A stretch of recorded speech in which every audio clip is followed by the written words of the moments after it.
मेरे पति से शादी होते ही मुझे पता चला कि घर में सिर्फ एक ननंद है। मैं बहुत खुश हुई क्योंकि घर में सास नहीं है और ननंद भी छोटी थी, इसलिए मुझे ज्यादा परेशान होने की जरूरत नहीं थी। लेकिन यह नहीं पता था कि उसकी वजह से मेरी जिंदगी बर्बाद हो जाएगी। मैं अपने ही घर में छत पर चोरों की तरह जा रही थी, क्योंकि मेरे दिमाग में जो कुछ चल रहा था वह अगर किसी के दिमाग में भी चल रहा होता तो वह पागल ही हो जाता। लेकिन अगर मैं गलत होती तो शायद मेरी शादी भी टूट जाती, और अगर सही होती तो फिर मुझे अपने हाथों से ही अपनी शादी को तोड़ना पड़ता। हाँ, यह बात काफी अजीब है, लेकिन मैं बहुत बड़े परेशानी में फंस चुकी थी। मैंने चुपके से ऊपर कदम रखा और एक छोटी सी दीवार के पीछे छुप गई। मुझे पहले से ही उस लड़की के चीखने चिल्लाने की आवाज आ रही थी, और यह चिल्लाना नॉर्मल था। ये वही समझ सकता था जो शादीशुदा हो। ये ऐसा नहीं था कि मदद के लिए चिल्ला रही थी, बल्कि शायद वह अपनी जिंदगी का सबसे अच्छा समय बिता रही थी। लेकिन मेरे घर को बर्बाद करके वह ऐसा नहीं कर सकती। जब मैंने सामने देखा तो मेरे पैरों के नीचे से धरती निकल गई और मैंने भी चीखना शुरू कर दिया। लेकिन तब वह आदमी उसे छोड़कर मेरी ओर ऐसे बढ़ा कि फिर उसने मेरा नाम लक्ष्मी है और मेरे पति का नाम राहुल था, और उसकी एक छोटी बहन भी थी जो बहुत खूबसूरत थी और बिल्कुल भी राहुल से मिलती नहीं थी। ऐसा लगता था कि उसकी बहन नहीं है, क्योंकि राहुल का रंग सांवला था जबकि वह बहुत ज्यादा सफेद थी। राहुल की शक्ल और उसकी शक्ल का मिलान नहीं होता था। जब उन्होंने हमें बताया था कि यह दोनों बहन भाई हैं तो मुझे शक पड़ गया था। लेकिन यह शक तो हर उस इंसान को पड़ता था जो उन दोनों को देखता था। मेरी शादी पर वह लोग बहुत ज्यादा शर्तें रख रहे थे। उन्होंने कहा कि हमें आपसे तो कुछ नहीं चाहिए, लेकिन हम लोगों को शादी ज्यादा धूमधाम से नहीं करनी है और ज्यादा लोगों को भी नहीं बुलाना है और रस्में भी नहीं करनी है, सीधी सीधी शादी करनी है। मुझे भी कोई दिक्कत नहीं था। मैंने कभी नहीं सोचा था कि मेरी शादी धूमधाम से नहीं होगी। इस तरह की हरकतों से लड़की या लड़के की जिंदगी पर कोई असर नहीं पड़ता है। अगर ऐसा होता तो फिर सभी लोग बहुत ज्यादा धूमधाम करते और लड़का और लड़की हमेशा खुश रहते। बल्कि यह देखने में आता है कि बहुत ज्यादा पैसे लगाकर जो विवाह किया जाता है, बाद में वही शादी जल्दी टूट जाती है। हम लोगों ने उनकी सारी बातें मान ली। उन्होंने हमें गहने दिए और कहा कि आपसे कुछ नहीं चाहिए। उसके बाद जब मैं अपने घर में आगे बढ़ रही थी और यह जानकर बहुत खुश थी, तो यहाँ ना सास थी, ना ससुर, ना देवर था, ना जेठानी, ना भाभी, ना ही कोई और रिश्तेदार थे। ऐसा घर तो हर लड़की का सपना होता है। बस एक ननंद थी और आज नहीं तो कल उसकी भी शादी हो जानी थी। मेरे पति ने मुझे शादी की पहली रात ही कहा था कि तुम्हें अनिका की तरफ से परेशान नहीं होना, उसकी शादी जल्दी हो जाएगी, लेकिन इस घर के कुछ नियम हैं जो तुम्हें मानने होंगे। मैंने सोचा कि 3 लोगों को घर पर क्या नियम होंगे। ये कौन सा कोई बहुत बड़ा परिवार था जो इनके अपने रीति रिवाज थे। पर पहले दिन की दुल्हन थी, क्या बोलती। मैंने कह दिया कि जो आप कहेंगे मैं वैसा ही करूंगी। 1 हफ्ते के बाद सारे घर के काम तुम्हें ही करने होंगे। यह बात मुझे थोड़ी अजीब लगी, पर मैंने दिल में सोचा कि 3 लोगों के घर में ज्यादा काम नहीं होंगे, और उनके घर में ज्यादा काम नहीं थे। कपड़े धोने के लिए ऑटोमेटिक मशीन थी और सफाई करने की जगह नहीं थी। बाकी रसोई घर का काम करना तो मुझे ही था, लेकिन मुझे इतनी आपत्ति नहीं थी। मैंने भी बाद में कोई बात नहीं की। मुझे लगा था कि अनिका मेरी कुछ तो मदद करेगी, पर वह मेरी मदद नहीं करती थी। वह पूरा दिन अपने कमरे में बैठी रहती थी, और उसके कमरे में एक डबल बेड भी था, सोफा सेट भी था और LED वीडियो गेम भी लगा हुआ था। जबकि मुझे जिस कमरे में रखा गया था वहां पर एक पुराना सा बेड था, सोफा सेट नहीं था और LED भी नहीं थी। अगर मैं इस घर की बहू होती तो मुझे घर का सबसे अच्छा कमरा दे देते। ऐसा करने की क्या जरूरत थी। मैंने अपने पति से कहा कि आपकी बहन के कमरे में इतना सब कुछ है और हमारे कमरे में कुछ नहीं। हम लोगों की शादी हुई है, हमारे कमरे में डबल बेड होना चाहिए। वह तो अकेली है। मेरे पति ने कहा कि वह मेरी बहुत लाडली है, मैं उसकी सुविधाओं को नहीं छोड़ सकता, और अभी तो हमारी शादी हुई है, इस घर की चीजें बन जाएंगी।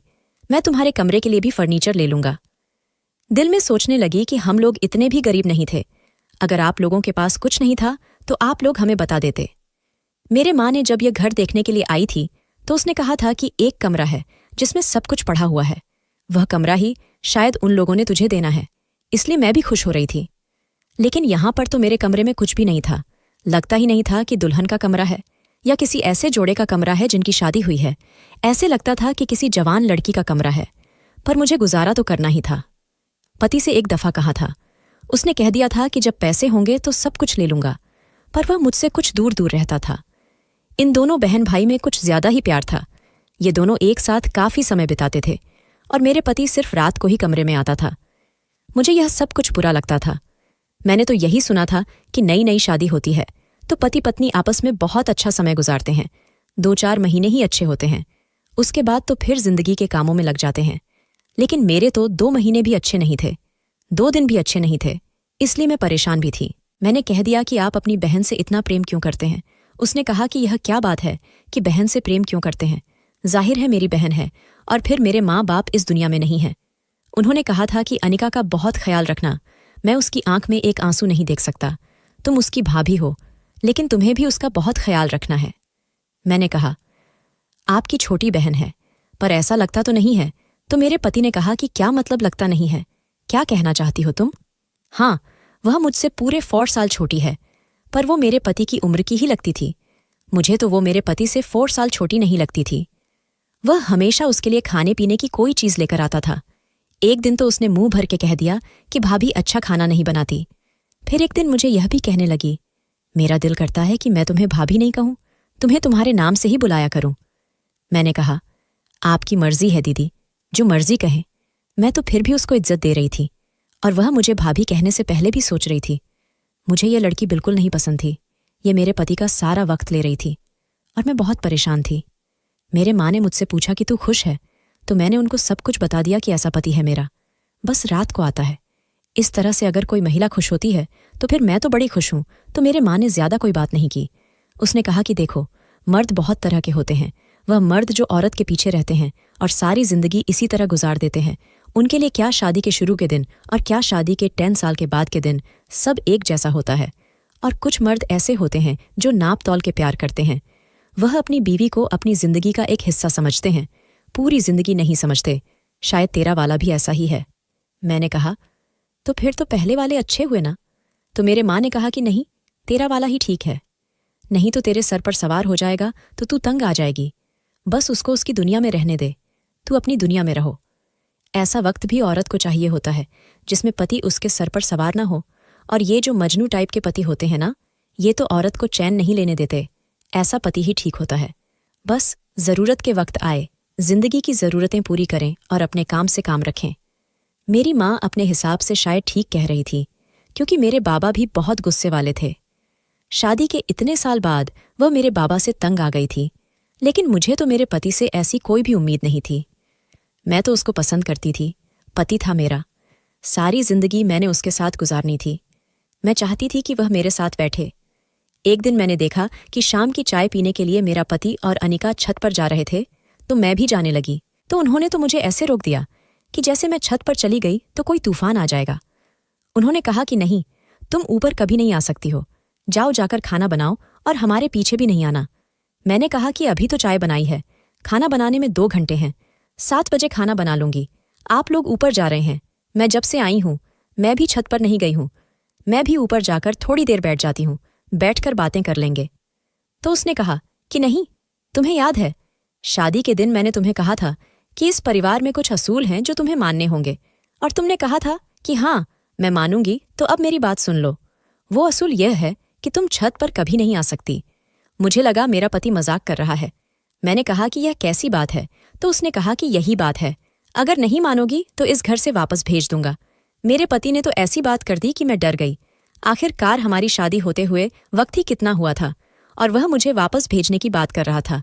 मैंने कहा कि ठीक है, आप जाएं, मैं नहीं आती। मैंने तो इरादा कर लिया, मैं ऊपर बिल्कुल नहीं जाऊंगी और किचन में जाकर काम करने लगी। लेकिन मेरा पति ये बात मुझे किसी और तरीके से भी तो समझा सकता था। उसने इतनी जल्दी आखिरी ये बात कैसे कर दी? मैं रोती रही, लेकिन अपने पति के सामने अपने आंसू साफ कर लिए। मेरे पति में बिल्कुल भी एहसास नाम की चीज नहीं थी। वह मेरी तरफ देखता भी नहीं था। ऐसा लगता था कि मेरे साथ शादी नहीं, बल्कि मुझे नौकरी पर रखा है। और मुझे पता था कि मुझे रोता हुआ देखकर भी मुझसे यह पूछेगा नहीं कि क्यों रो रही हो। इसलिए मैं उसके सामने नहीं रोती थी, लेकिन चुप चुप के रोती रहती थी। शादी हो गई थी, पति के साथ थी, लेकिन अभी तक कोई सुख नहीं मिला था। ऐसा लगता था कि वह अपनी ड्यूटी कर रहा है और चाहता है कि मैं अपनी ड्यूटी करूं। क्या मेरी सारी जिंदगी यूं ही गुजरने वाली थी? मेरी नंद और मेरा पति तकरीबन हर रोज ही रात के वक्त या शाम के समय छत पर जाया करते थे। जब कोई इंसान किसी घर में रहता है और बाहर भी नहीं जाता, तो उसका दिल करता है कि चलो छत पर ही चला जाएं, ऊपर से आसमान देखें, लोगों को देखें। लेकिन ये लोग मुझे छत पर जाने नहीं देते थे। ऐसा नहीं था कि बिल्कुल भी नहीं जाने देते थे। जब मुझे कपड़े धोकर ऊपर सुखाने होते तो मैं चली जाती थी, पर जैसे ही शाम होती थी ये लोग कहते थे कि तुमने छत पर नहीं आना। ऐसा लगता था कि इन दोनों ने अपनी ही कोई टीम बना रखी है और मैं उसमें बिल्कुल भी नहीं थी। एक साथ बैठकर कोई बातें कर रहे होते थे। मैं जाकर पास बैठ जाती तो ये लोग खामोश हो जाते थे, जैसे इनके पास बात करने को कोई बात ही नहीं होती थी। एक दिन तो मैंने छत पर से किसी के चिल्लाने की आवाज़ सुनी। शायद कोई लड़की थी, पर जैसे ही मैं वहां पे जाने लगी तो मेरे पति ने ऊपर से कहा, ये ऊपर क्या करने आ रही हो, वापस चली जाओ। शायद उसको मेरे पैरों की आवाज़ आ गई थी। मैंने कहा, सब कुछ ठीक तो है, ऊपर से किसी के चिल्लाने की आवाज़ आ रही है। तो उसने कहा, कोई आवाज़ नहीं आ रही। इस घर में मेरी कोई सासू माँ तो नहीं थी, लेकिन मेरे पति की एक फूफी ज़रूर थी जो इस घर में आती थी और मुझसे पूछती थी कि बच्चा कब पैदा कर रही हो। बस एक यही रिश्तेदार थी जो घर में आती थी, वरना उनकी कोई भी रिश्तेदार आया नहीं करती थी। अच्छी बात है कि घर में ज्यादा लोगों का आना जाना नहीं था, लेकिन कभी कभी हैरान होती थी क्योंकि इनका कोई भी नहीं था। वह आती तो एक ही सवाल पूछती थी। मैंने कहा, अभी तो 2-3 हफ्ते ही हुए हैं मेरी शादी को। तो उन्होंने कहा, 2 हफ्ते में बहुत कुछ हो सकता है, तुम किसी डॉक्टर के पास जाओ, पता करो बच्चा क्यों नहीं हो रहा। मैं ये सुनकर हैरान रह गई कि इनको क्या जल्दी थी, शादी को अभी पूरा महीना भी नहीं हुआ था और यह कह रही थी कि जाओ डॉक्टर के पास जाकर पता करो, कहीं तुम्हारे अंदर कोई कमी तो नहीं है। मुझे बहुत बुरा लगा था कि उनको ऐसा नहीं कहना चाहिए था।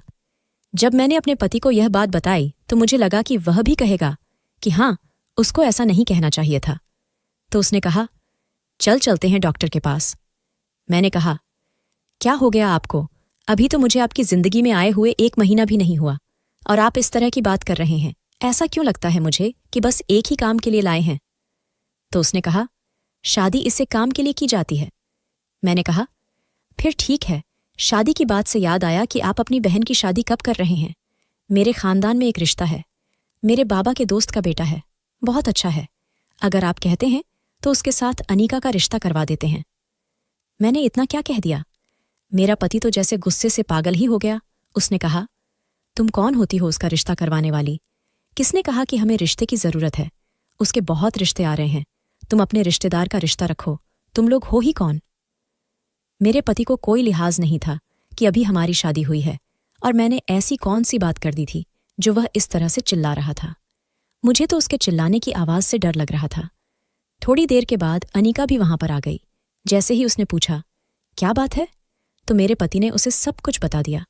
उसने कहा, भाभी, आप मुझे इस घर से निकालना चाहती हैं। मैंने कहा, नहीं, ऐसी बात नहीं है। देखो, तुम्हारी शादी की उम्र हो गई है। तो मेरे पति ने कहा, चुप कर जा, नहीं तो मुंह पर थप्पड़ दे मरूंगा। मैं इतनी डर गई। आखिर मैंने किया क्या था? उसके बाद वह दोनों वहां से चले गए और मुझे और भी बहुत सी बातें सुनाई। घर में हो तो अपने काम से काम रखो, इस घर की मालकिन बनने की जरूरत नहीं है। जबकि देखा जाए तो इस घर की मालकिन तो मैं ही थी। मैं सारी रात रोती रही, लेकिन किसी ने मुझसे कोई बात नहीं की, मुझसे खाना भी नहीं पूछा। पर जब मेरे पति को मेरी जरूरत पड़ी तो वह मेरे पास आ गया। मुझे लगा कि कोई तो बात करेगा, लेकिन उसने कोई बात नहीं की। उसने कहा कि अगले दिन डॉक्टर के पास जाएंगे, पता करेंगे क्या मसला है कि तुम्हारे यहाँ अभी तक बच्चा नहीं हो रहा है। कम से कम खुशखबरी तो मिल जानी चाहिए। मुझे तो उन सब लोगों पर गुस्सा आ रहा था। मैंने कहा था कि एक ही बहन है, उसकी भी शादी कर दो। बस इतना ही कहा था कि तुम दोनों भाई बहन ने मुझे इतना सुना दिया, और यहाँ पर यह एक बहन ही काफी थी मेरी जिंदगी को बर्बाद करने के लिए। अगले दिन ही यह लोग मुझे डॉक्टर के पास भी ले गए। अनीका भी साथ ही बैठी थी। डॉक्टर ने पूछा, यह कौन है? तो मैंने कहा, मेरी ननंद है। डॉक्टर ने मुझे चेक किया और ऐसे चेक किया कि जैसे बस वह यह पता करना चाहते थे कि मैं मां बन सकती हूं या नहीं। मुझे बहुत बुरा लग रहा था। डॉक्टर ने कहा, सब कुछ ठीक है, आप उनके पति का चेकअप करवा ले। अगर आप लोगों को बहुत ज्यादा जल्दी है। तो उसने डॉक्टर को भी ऐसी ऐसी बातें सुना दी कि डॉक्टर भी गुस्सा हो गई। उसने कहा, नहीं, उनके अंदर कोई मसला नहीं है। मर्द में थोड़ी ना मसला होता है, औरत में मसला होता है। अगर ठीक है तो हमें कोई परेशानी नहीं, हम थोड़ा इंतजार कर लेंगे। वापसी पर अनीका मुझे कह रही थी कि किसी डॉक्टर थी, हम दोबारा इसके पास नहीं जाएंगे। मैंने कहा, दोबारा जाने की जरूरत ही नहीं पड़ेगी, सब कुछ ठीक हो जाएगा। उसने कहा, हाँ, ऐसा ही हो तो अच्छा है। मैंने कहा, क्या तुम्हारे भाई को बच्चों का बहुत ज्यादा शौक है? तो उसने कहा, हाँ, और मुझे भी बच्चों का बहुत शौक है। मैं चाहती हूँ घर में बच्चे हो। इसका मतलब कि यह अभी इस घर से जाने वाली नहीं थी। यह चाहती थी कि हमारे यहाँ बच्चे हो, फरी बच्चों को संभाले, उनके साथ खेले। तो इसका मतलब कोई है 3 से 4 साल तो यहीं थी। फिर तो मेरे साथ बहुत बुरा हो रहा था। मैं नई नई दुल्हन थी, इसलिए ज्यादा बोलती नहीं थी, वरना इन बहन भाई की हरकतों पर मुझे गुस्सा तो बहुत आता था। अजीब किस्म की हरकतें थीं इनकी। एक दिन तो यह देखकर हैरान रह गई। अनिका नाइट सूट पहन रखा था और वह मेरे पति के साथ बैठी हुई थी। उसे बिल्कुल भी अजीब नहीं लग रहा था। यह क्या कर रही थी? मैंने उसे इशारा किया, जो तुमने नाइट सूट पहना है और तुम इस तरह से बैठी हो, कम से कम ऊपर का दुपट्टा ही ले लो। मैंने एक औरत होने के नाते उसे इशारा किया और वह मेरी बात समझी नहीं, लेकिन उसने मुझे नज़रअंदाज कर दिया, जैसे उसको किसी बात की परवाह ही नहीं थी। वह पूरे घर पर हुकूमत करती थी, खाना भी उसकी मर्जी का बनता था। कोई चीज़ अगर मैं अपनी मर्जी से कहीं रख देती थी तो वह कहती थी, इसको वापस रख दो। मैं यह सोचती थी, तुम किचन में आओगी तो तुम्हें मुश्किल होगी, सारा काम तो मैं करती हूँ। फिर तुम ऐसे क्यों कहती हो कि जो चीज़ यहाँ पड़ी है उसे वहीं पड़ा रहने दो, नहीं तो बाद में मुझे मुश्किल होगी। मुझे तो इस अनिका पर बहुत गुस्सा आने लगा था, इतना गुस्सा कि अब तो मेरी शक्ल से भी नजर आता था, लेकिन मैं अपने पति से बहुत डरती थी। एक दिन मुझे मेरे पति ने कहा कि तुम अपने मायके चली जाओ। मैंने कहा, अभी मेरा जाने का दिन नहीं कर रहा है, घर में बहुत काम है, काम बाद में कर लूंगी। मैंने कहा, बाद में भी मुझे करना है, अभी मुझे नहीं जाना। मेरे पति ने कहा, चली जाओ ना, बस क्यों नहीं जाती, मेरी बात क्यों नहीं मानती? उसने तो मुझे बकायदा घर से धक्के मार दिया, मेरा हाथ पकड़कर मेरे साथ साथ चलने लगा कि चलो चलो बस चलते हैं, मैं तुम्हें छोड़कर आता हूं। मुझे कुछ पैसे भी दिया और कहा, शाम तक वहीं रहना, फिर मैं तुम्हें लेने के लिए आ जाऊंगा। मैंने कहा, रात रुक जाऊं?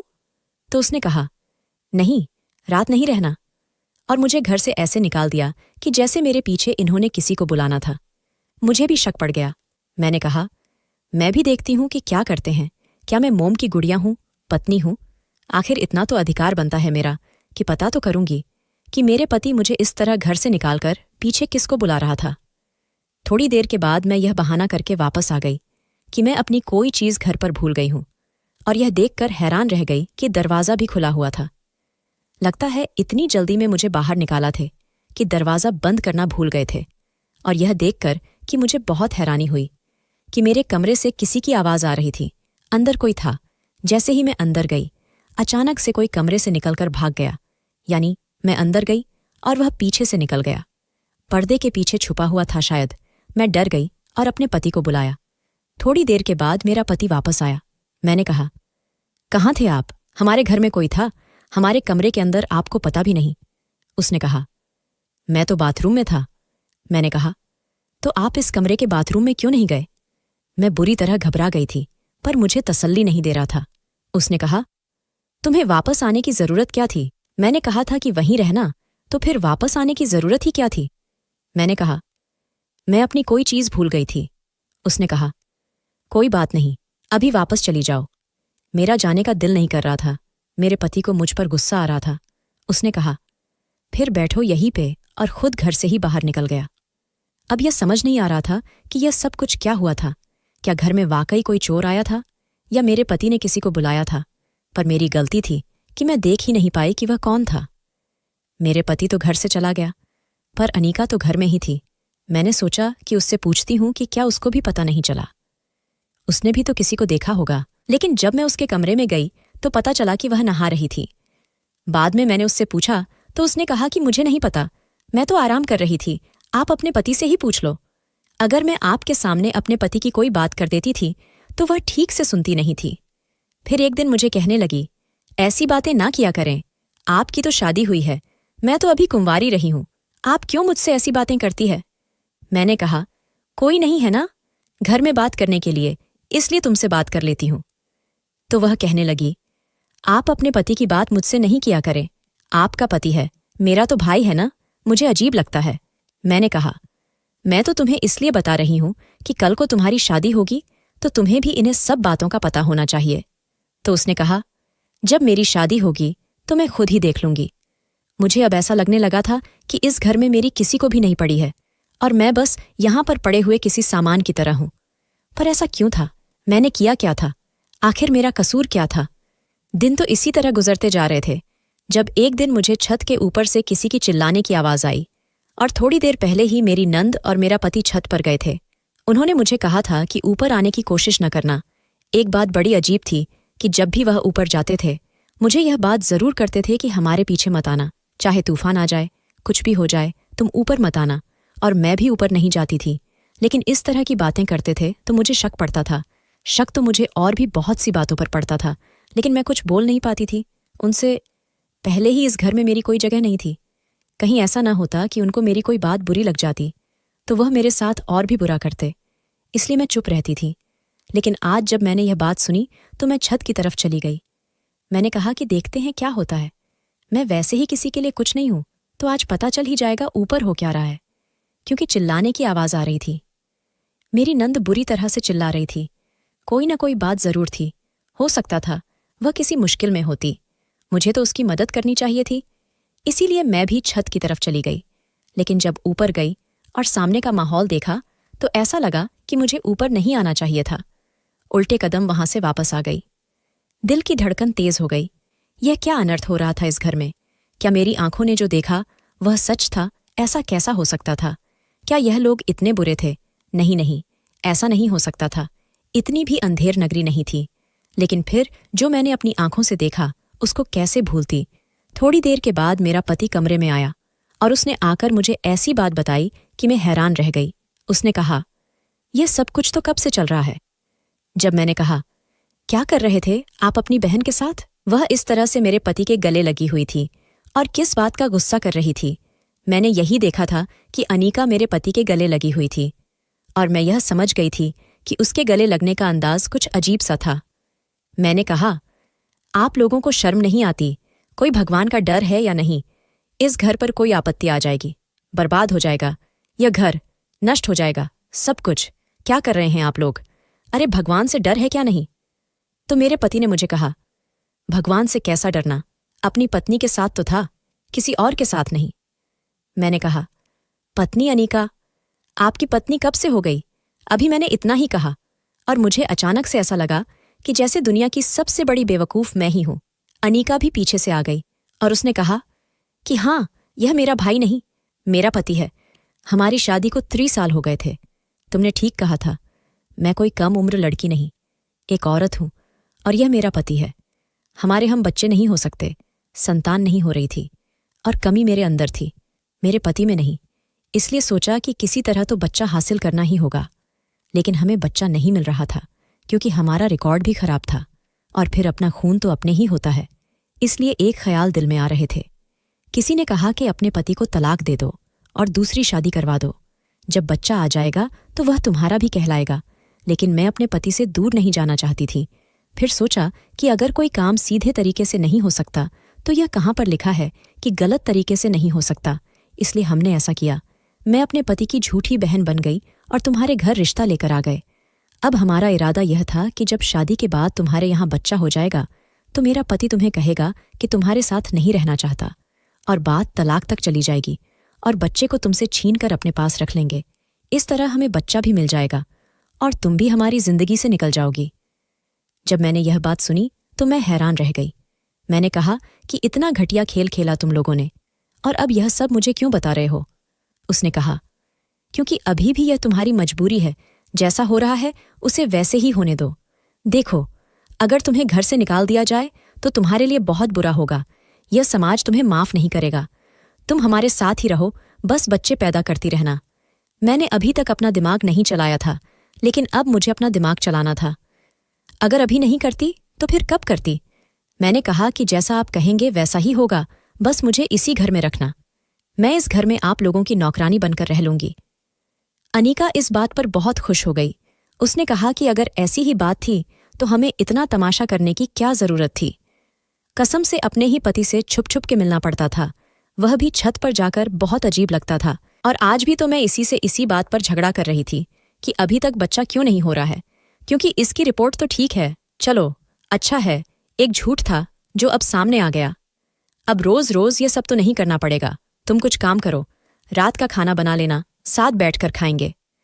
अनीका के चेहरे पर अभी भी एक अजीब तरह की मुस्कान थी, जैसे वह समझ रही थी कि अब भी मुझे इस्तेमाल कर लेगी। मैंने 1 हफ्ता इन लोगों के साथ बड़े अच्छे तरीके से गुजारा। उसके बाद अपने माँ के घर जाने का बहाना करके वहां आ गए और वहां से अपने माँ के साथ सीधा पुलिस स्टेशन चली गई और उनको जाकर बता दिया कि मेरे साथ इस तरह से धोखे से शादी की गई है और भारत के कानून के तहत एक मर्द एक वक्त में एक ही औरत से शादी कर सकता है। मैंने अपने पति पर केस कर दिया और मैं उसके इस खोखले रिश्ते से आज़ाद हो गई। बाद में पता चला कि सिर्फ उसकी पत्नी में ही मसला नहीं था, बल्कि उसके अंदर भी अपने अंदर मसला था। तभी तो जब तक मैं वहां रही, मेरे यहां भी कोई संतान नहीं हुई। अब मेरी अपनी जिंदगी है। मुझे वह सब याद आता है तो बुरा लगता है कि मुझे इतनी आसानी से बेवकूफ़ बनाया जा सकता था, लेकिन फिर भी सोचती हूँ कि उसे खोखले रिश्ते से निकाल गई। ऐसे भी लोग होते हैं दुनिया में। अपनी बेटियों की शादी करने से पहले 1000 दफ़ा सोचा करें और 1000 दफ़ा पता किया करें। ऐसे ही किसी को अपनी बेटी उठाकर नहीं देते। हमने अपनी औलाद को पालने के लिए बहुत मेहनत की होती है। अगर हम उनकी शादी जल्दी में कर दें तो ये हमारे लिए परेशानी की बात है। मेरे माँ बाप ने भी यही किया था, लेकिन शुक्र है कि मेरी किस्मत अच्छी थी। अब मैं अपनी जिंदगी गुजार रही हूँ और मेरा एक लड़के से मामला चल रहा है। मैंने उसे कहा है कि कुछ समय गुजारो मेरे साथ।